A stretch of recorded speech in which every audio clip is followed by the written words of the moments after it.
Let's set the scene, shall we? You're a kid, playing Pac-Man on whatever console you had it on, or if you were lucky enough in the arcade. A simple game, with a simple premise. A yellow ball guy just goes around a maze, eating dots, getting chased by ghosts. It's such a basic concept, but very addicting in practice. Then your mom gets you Sega Genesis for Christmas, with the sequel to Pac-Man. You're thinking, wow, Pac-Man 2? What could they possibly introduce to make it even better? With excitement, you pop that cartridge in, you turn it on, and you're greeted with...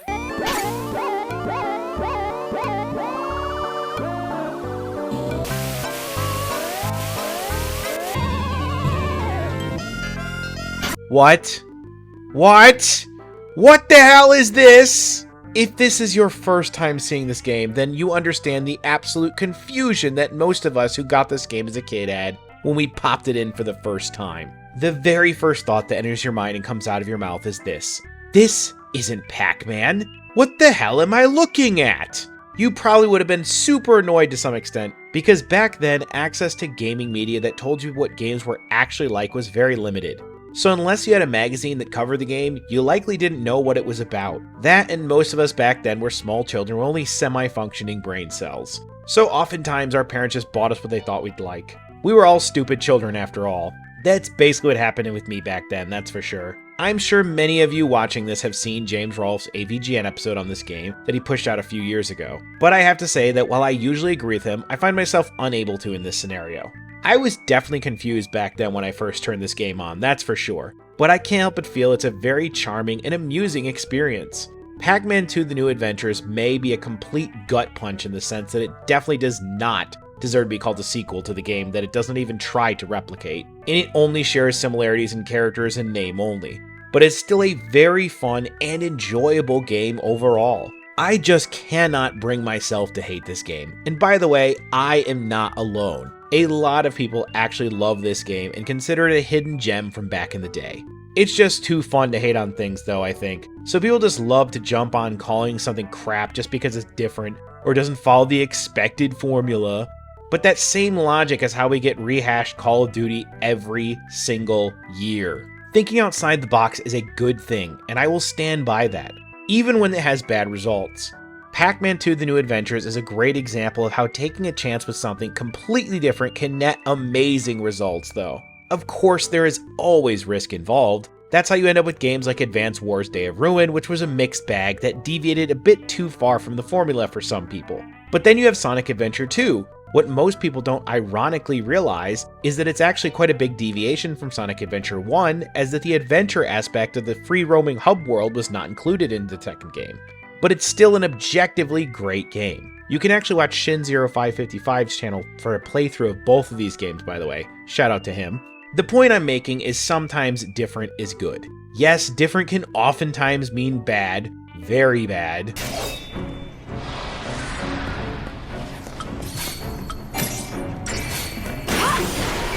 But that doesn't mean being different inherently makes something bad. Pac-Man 2: The New Adventures embraces how different it is, and it focuses on being a unique and fun experience, and that's the core thing that I try to get to at these videos. Fun. Is a game fun? Fun is all that really matters when it comes to a game. As if it isn't fun, then every redeeming quality it has becomes completely moot. If it's not fun, why bother? The biggest issue I had with James's video on the game, while it was entertaining, was that I don't think he did the game justice, and he didn't really cover enough of the game to really show off all it has to offer. So I was hoping to go a bit more in depth and bring this game some more positive attention. Because once you get past the shock of the fact that it's a sequel that has nothing to do with the original, this is a very interesting game here. Definitely interesting enough for me to do an entire video on it and ramble about it for several minutes, that's for sure. I already told you that year 2026 was going to be the year of me covering weird content, so let's not pretend you weren't warned that I've completely lost the plot. Anyways, intro over, time to yap about the game.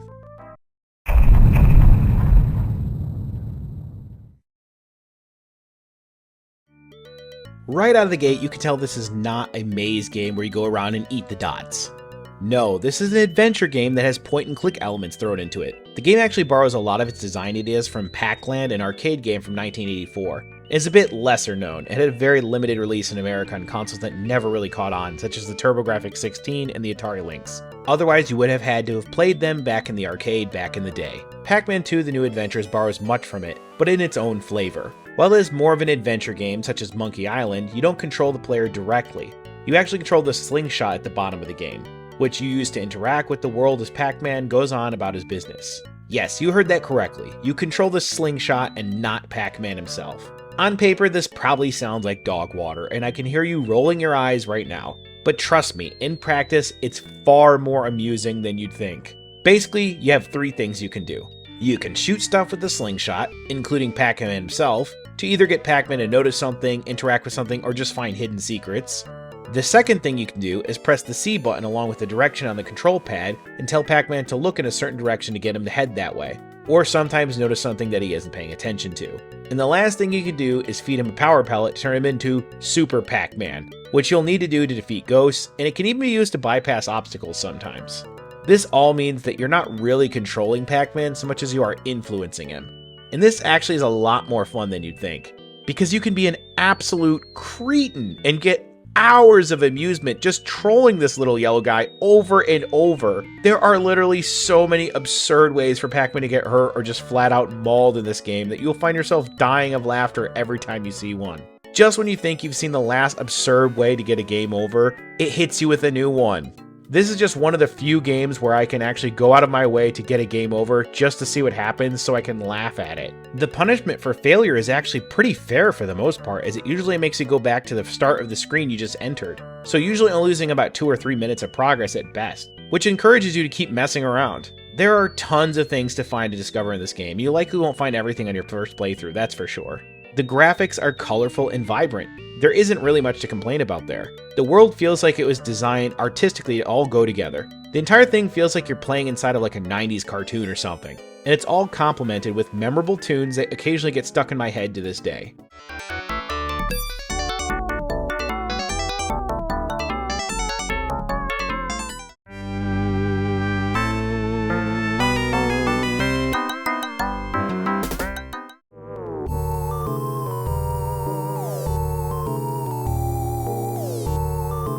Another funny bit I always found amusing is Pac-Man's voice lines like being akin to the way that the Sims talk.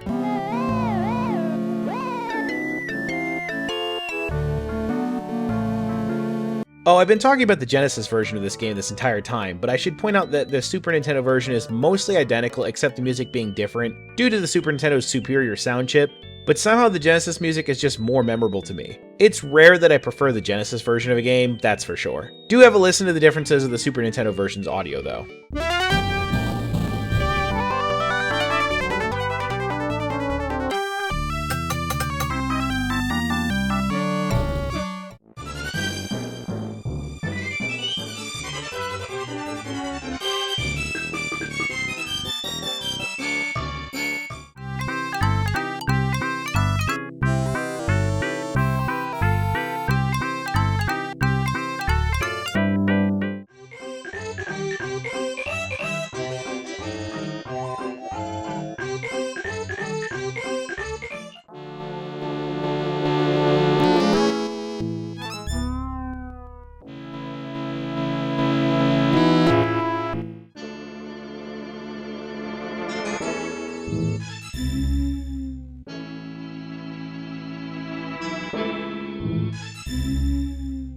I don't know, I just feel the Genesis music fits the game better, but it could just be nostalgic bias, as I grew up with it. The only real difference is the unlockable hidden game inside the game, in that Super Nintendo version features Miss Pac-Man and the Genesis version features a brand new game, Pac Jr. Either version you're given a pretty good game, so it's really a matter of preference really. We gotta talk about level design, because Pac-Man 2: The New Adventure has some pretty diverse level designs. I'm always reminded of the stark contrast between the city level and the mountains, and they just have this completely different look and feel to each other. You're always left wondering what will come next, and I love it.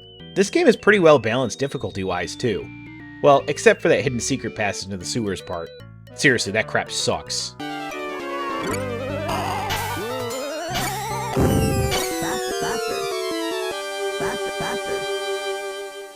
It's literally just a lot of trial and error until you learn the exact specific sequence of events you have to do and just manage to do it all in one perfect run with no freaking checkpoints. It sucks, and it's easily the worst part of the game, but fortunately you don't have to do it to finish the game, so there's that. Oh yeah, another annoying flaw is there's no save system.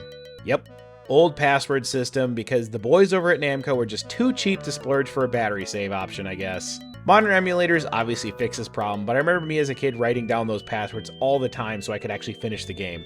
God, that was annoying. Length-wise though, it's not a tremendously long game. If you know exactly what to do, it'll take you about 2 hours. But your first playthrough might take you about 4 to 6 if you just take it all in and enjoy it. Respect it, man! Breathe it in! Bask in it! Honestly, this is a game that is great to play with friends. It would probably make a really fun live stream. Maybe I'll convince Melon to play it at one point for everybody to truly enjoy it, because it pains me that I can't show this entire game in this video. It would just be too long. Honestly, game design wise, it's rare that I say this, but this game really doesn't have too many issues. Okay, it might be a little frustrating at times to get Pac-Man to listen to you, but that's part of the mechanics. Pac-Man responds based upon the mood that he's in, and your actions influence that mood. If he's angry, he might respond more violently to a situation, which most of the time will get him hurt, but sometimes it's needed to progress.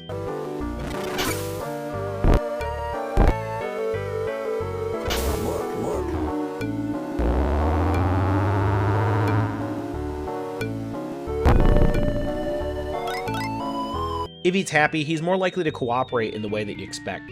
Or if he's sad or depressed, he most of the time won't even listen to you at all till you find a way to cheer him up. It's unique, but I'll admit some people might not enjoy it, though I sure do. So we should talk about what is even happening in this game next, shouldn't we?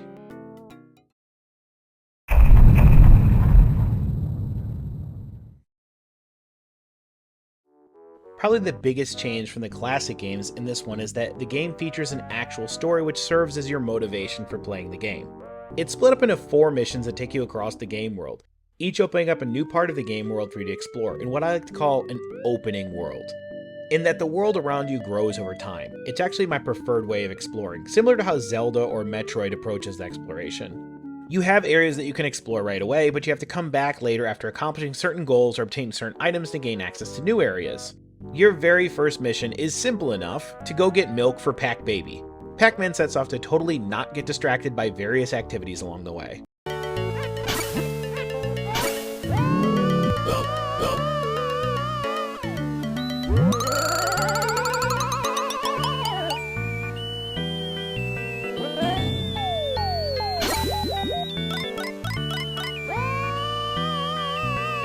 The most hilarious part about this is there are so many opportunities to troll Pac-Man here and get him in all kinds of trouble.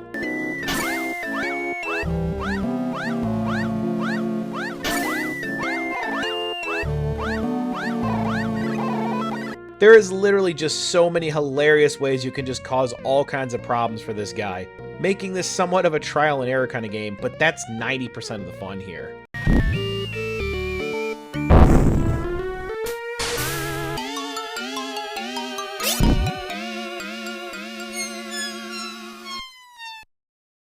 Something as simple as getting a hot dog can be a complete ordeal for Pac-Man. This guy has to have the worst luck of any video game character I can think of.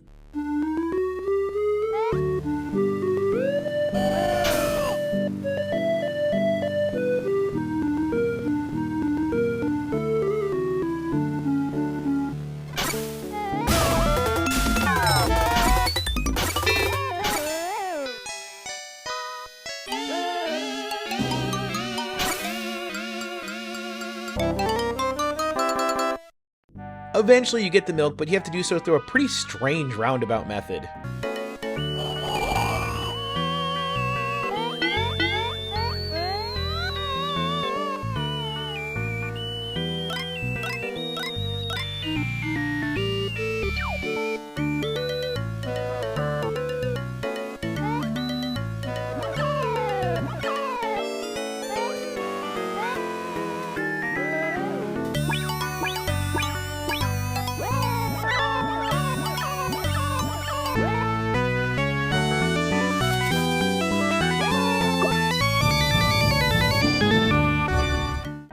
Mission complete, and now we get to watch the witch scold the crap out of the ghost for failing to stop Pac-Man from getting milk?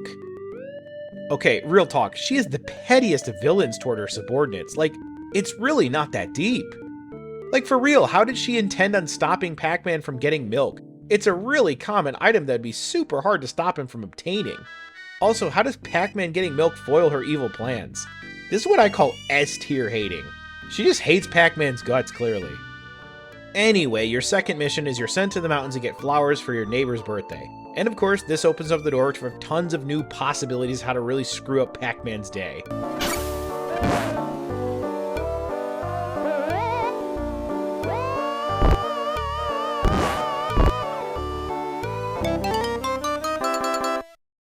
You get to go on a minecart adventure, and this is one of the more fun segments of the game because you have to get around all these obstacles in the way and avoid the cart crashing. But then, oh yeah!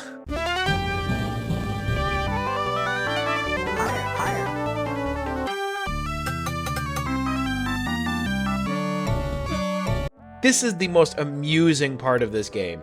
This hang glider section right here. This is just so fun. It has such iconic music. It's so over the top and goofiness, and I love it. You have to make it to the mountaintop and get flowers, and then get sent back via a rabbit pushing Pac-Man down a hole. I swear every single solution to a scenario in this game is absurd, but I love it. This little yellow guy gets completely tortured this entire game. Pac-Man makes it back in time for the birthday with flowers in hand, and once again the evil witch completely overreacts to the ghost not preventing Pac-Man from completing a very simple errand. Seriously, what is this lady's deal?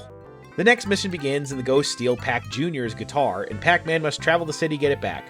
Once again, more opportunities to get yourself into trouble and cause all kinds of chaos for our yellow ghost-chomping hero.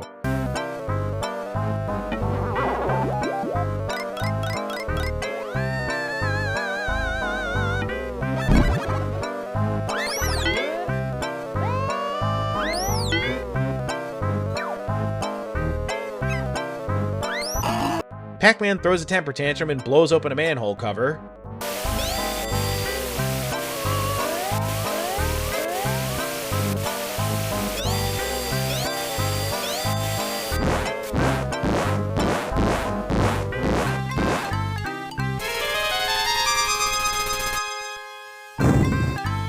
You can actually find a secret passage in the sewers that I mentioned before, and once again, screw this part.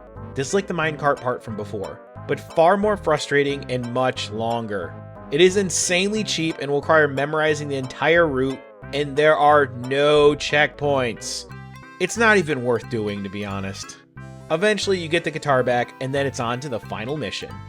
Are you ready for this? Because I don't know if you are, but hold on to your seat because I'm about to explain the final part of the game here. So, you need to explore all the areas you've already been to find 3 ID cards, which you'll need to enter the final door. They take a little bit of looking, and there's one in each of the 3 main areas. One in the city, one in the neighborhood, and one in the mountains. Once you have all 3, and I'm not making this up by the way, the evil witch has finally had enough of Pac-Man's meddling, so she has stolen tons of ABC gum from random children within the city. ABC in this case meaning already been chewed, ew, to create a gum monster. Yes, that is correct. A gum monster. You think I'm pulling your leg, but you're looking at it right now. This is insanely hilarious. This game makes no attempt to take itself seriously, and I absolutely love it. To defeat it, you shoot it repeatedly in the face. I mean, what were you expecting?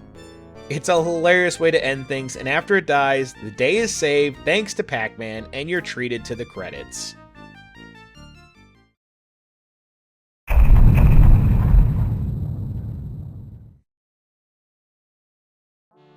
Once you finish the game, there's still stuff you can do.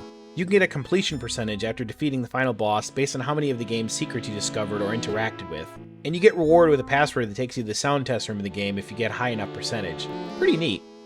You can also find Pac Jr. cartridges around the game world to play Pac Jr. in the arcade within the game, so a nice little unlockable if you want to go through the effort. And the original Pac-Man's in the game as well. Honestly, it's worth replaying just to interact with all the stuff that you might have missed your first time around, because there's just so many things to see in this game, more than I can possibly show enough in this video.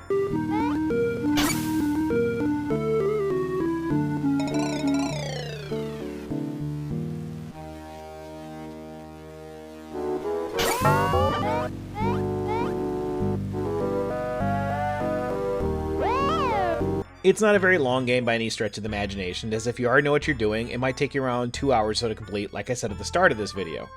You might be stumped from time to time, but the game isn't so obtuse that you're unable to figure it out. The absolute enjoyability of this game, just to see Pac-Man's goofy looking expressions, is enough for me to come back and play it every couple of years. And when I do, I will usually have many of its memorable jingles stuck in my head for months on end, like I do now after making this video. Damn it!